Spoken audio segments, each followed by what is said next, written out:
حضرت موسیٰ کلیم اللہ علی نبینا علیہ السلام کوہ طور پہ حاضر ہوئے تو رستے میں ایک شخص ملا۔ اس نے عرض کی حضور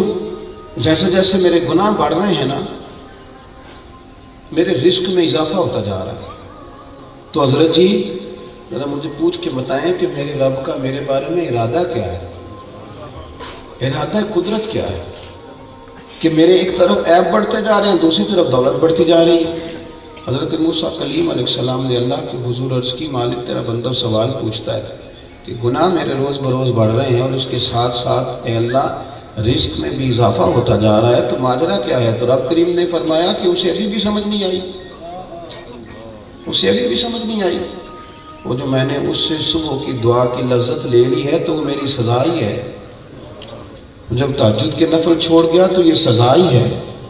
یہ جو اب وہ مسجد کی حاضری نہیں دیتا تو یہ سزا ہی ہے۔